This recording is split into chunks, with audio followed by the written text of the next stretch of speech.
السلام علیکم جناب، میں ہوں حسنین علی اور آپ دیکھ رہے ہیں میرے یوٹیوب چینل۔ ناظرین، عمران خان کے علاوہ تحریک انصاف کے کچھ اور رہنما بھی قید ہیں، اور ان میں سے ایک اہم قیدی شاہ محمود قریشی ہے، جو وائس کپتان بھی ہے، اور ان کے ساتھ دیگر قیادت بھی موجود ہے، جس میں ڈاکٹر یاسمین راشد موجود ہیں، عمر سرفراز چیمہ ہیں اور میاں محمود رشید ہیں۔ یہ تمام لوگ جیل میں ہیں اور قید کاٹ رہے ہیں، اور یہ لوگ عمر کے جس حصے میں تحریک انصاف کے لیے قربانیاں دے رہے ہیں وہ بے مثال ہے۔ اب ان کا صبر جواب دے رہا ہے، اور ان کی طرف سے ایک شکوہ بھی کیا جاتا ہے کہ ہم سے پوچھا نہیں جاتا، حالانکہ ہمارا تجربہ ہے، لیکن ہم سے مشاورت نہیں کی جاتی، مشورہ نہیں لیا جاتا۔ آج انہوں نے ایک خط لکھا، اور یہ خط اپنے وکیل کے ذریعے بھیجا گیا ہے۔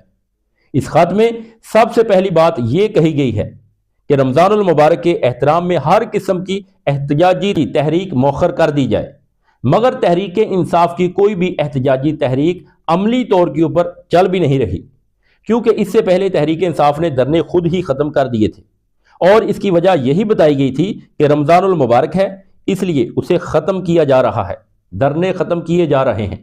یہ پہلی بات تھی۔ دوسری بات انہوں نے یہ کہی کہ حکومت عمران خان کی خرابی صحت پر سیاست بند کرے اور ہمشیران اور ذاتی معالجین کو اعتماد میں لے کر علاج کروایا جائے۔ اس کا مطلب یہ ہے کہ وہ وہی موقف دہرا رہے ہیں جو پی ٹی آئی پہلے سے کہہ رہی ہے کہ عمران خان کے ذاتی ڈاکٹرز تک رسائی دی جائے، اور ان کی فیملی کو ایکسیس دی جائے اور انہیں مطمئن کیا جائے۔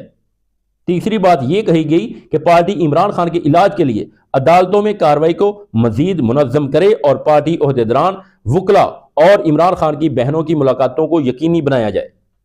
یعنی بار بار عدالتوں سے رجوع کرنا پڑے گا، اور عدالتی پروسیس کو منظم انداز میں آگے بڑھانا ہوگا۔ اس کے ساتھ تحریک تحفظ آئین پاکستان سے گزارش کی گئی ہے کہ بھرپور پارلیمانی سیاست کی جائے، اور پارلیمانی فورم استعمال کرتے ہوئے حکومت کی بدترین کارکردگی کو ایکسپوز کیا جائے۔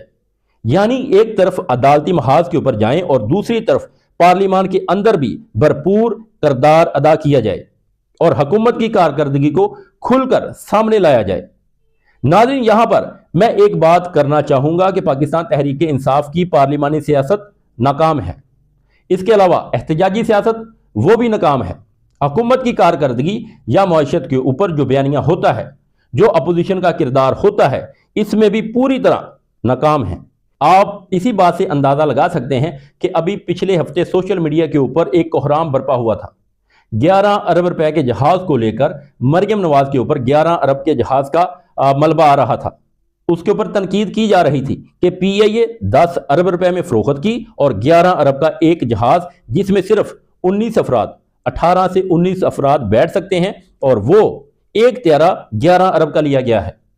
پاکستان تحریک انصاف کے سوشل میڈیا نے اس کے اوپر بھرپور آواز اٹھائی، لیکن تحریک انصاف کی لیڈرشپ کا اس میں کوئی کردار نہیں ہے، کوئی آواز نہیں اٹھائی گئی۔ Corruption scandal I M F کی رپورٹ کے مطابق پاکستان میں غالباً 43 یا 53 ہزار ارب روپے کی کرپشن کا ذکر کیا گیا۔ اس کے اوپر بھی پاکستان تحریک انصاف کا جو ریئیکشن تھا یا اپوزیشن کا جو کردار ہوتا ہے وہ زیرو رہا۔ ذرا تصور کیجئے اگر عمران خان خود باہر ہوتے تو کیا وہ اس ایشو کو اس طرح ٹیکل کرتے؟ بالکل بھی نہیں، بلکہ وہ اس ایشو کو اس طرح اٹھاتے کہ حکومت منہ چھپاتی پھرتی، اور آج کا یہ سب سے بڑا ایشو بن چکا ہوتا۔ اسی طرح کسانوں کے ساتھ جو کچھ ہو رہا ہے اسے دیکھ لیجئے۔ آلو کی فصل کا معاملہ ہو یا اس سے پہلے گندم کی فصل کا مسئلہ ہو، اس حکومت نے ذمہ دار کی، کسان کی کمر توڑ کر رکھ دی، لیکن اپوزیشن کو اس بات سے کوئی فرق نہیں پڑتا۔ کیا ایسے اپوزیشن کی جاتی ہے؟ جب بنے بنائے ایشو کو کیش نہیں کیا جا سکتا تو آگے حکمت عملی کیا ہوگی؟ اگر آپ میری رائے لیں تو میری نظر میں عمران خان کے علاوہ تحریک انصاف کسی کام کی نہیں ہے۔ ابھی تک انہوں نے کوئی ایک ایسا کام نہیں کیا جس سے یہ ثابت ہو کہ تحریک انصاف اس وقت بھی پاکستان کی سب سے پاپولر جماعت ہے۔ عمران خان کے بغیر اس جماعت نے ہر جگہ کے اوپر ناکامی کا سامنا کیا ہے۔ ناظرین، خط میں مزید کہا گیا کہ عمران خان کی نامزد کردہ کور کمیٹی اور سیاسی کمیٹی ملک کی بگڑتی ہوئی سیاسی صورتحال کے اوپر بحث مباحثے کے بعد اتفاق رائے سے فیصلے کریں، اور اگر اتفاق رائے نہ ہو تو غالب اکثریت سے فیصلے کریں۔ اجلاس کے فیصلوں کو باقاعدہ تحریری شکل دی جائے، تمام عہدیداران کو ان کے فیصلوں کا پابند بنایا جائے، اور party policy chairman secretary general اور انفارمیشن سیکرٹری کے ذریعے عوام تک پہنچائی جائے تاکہ تمام ترجمان ایک ہی موقف کے مطابق بات کریں۔ دوسرے لفظوں میں کہا جا رہا ہے کہ ہر کوئی اپنا موقف دینا بند کرے، فیصلے اتفاق رائے سے ہوں یا اکثریت سے ہوں، انہیں تحریر میں لایا جائے تاکہ بعد میں کوئی انکار نہ کر سکے اور سب کو معلوم ہو کہ طے کیا ہوا تھا۔